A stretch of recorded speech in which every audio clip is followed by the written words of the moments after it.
Es šeit esmu atnācis jums nolasīt no Jāņa evaņģēlija 1. nodaļas, sākot no 1. panta. Iesākumā bija vārds, un vārds bija pie Dieva, un vārds bija Dievs. Tas bija iesākumā pie Dieva, caur viņu viss ir radies, un bez viņa nekas nav radies, kas ir. Viņā bija dzīvība, dzīvība bija cilvēka gaisma. Gaisma spīd tumsībā, bet tumsība to neuzņēma. Nāca cilvēks, Dieva sūtīts, vārdā Jānis. Viņš nāca liecības dēļ, lai liecinātu par gaismu, lai visi nāktu pie ticības caur viņu. Viņš pats nebija gaisma, bet nāca, lai liecinātu par gaismu.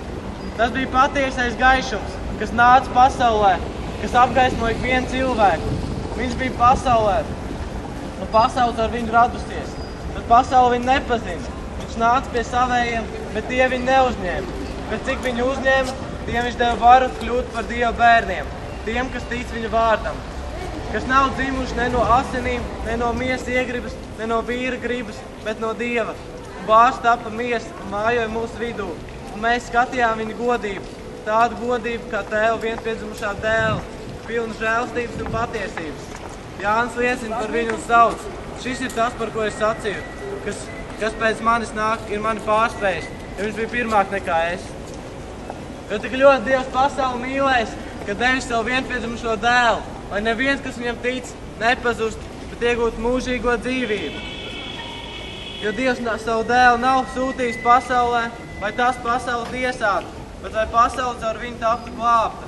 Kas tic viņam, netiek tiesāts, bet kas netic, ir jau spriedumu dabūjis, tāpēc, ka nav ticējis Dieva vienpiedzimušā dēla vārdam.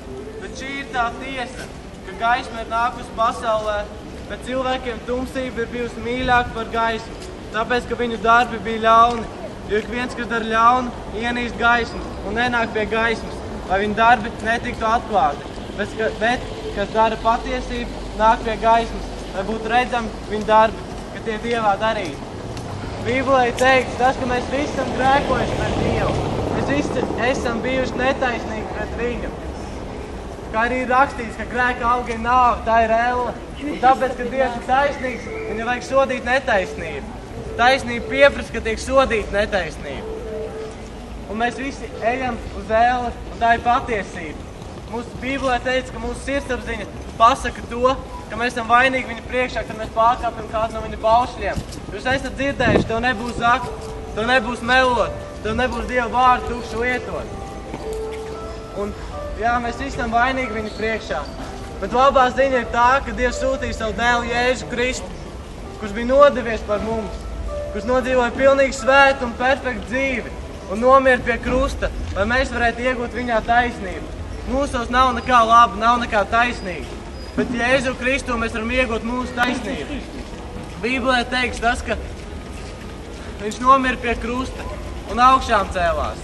Viņš bija augsts, viņš vienīgais augšām cēlās. Muhameds nebija augšām cēlies. Bet Jēzum Kristum tagad pieder vara atlaist mums grēkus. Ko mums vajag darīt? Mums vajag aizgriezties prom no saviem grēkiem un uzticēties viņam kā savam kungam un glābējam. Jo šodien ir glābšanas diena, cilvēki. Jēzus saka, ka šodien ir glābšanas diena, šodien ir pestīšanas diena, jo kādu dienu jau var būt par vēlu. Neatlieciet šo svarīgo lēmumu jūsu dzīvē, jo kādu dienu tur tiešām var būt par vēlu. Jo gods jums līdz jūs iegūstat visu pasauli, bet zaudējat savu dvēseli. Jums šodien ir izvēle, jo šodien varbūt jūs laimīgākā diena, kad jūs varat piedzīvot Dievu, jo viņš jūs mīl, viņš vēlas jūs izglābt. Viņš nomira par jums, viņš samaksāja to cenu. Tā ir evaņģēlija vēsts, ko Jēzus pateica, mēs ejam pasaulē un sludinam par to, lai cilvēki dzirdētu par šo Jēzus Kristu evaņģēlija atgriešanās vēstu.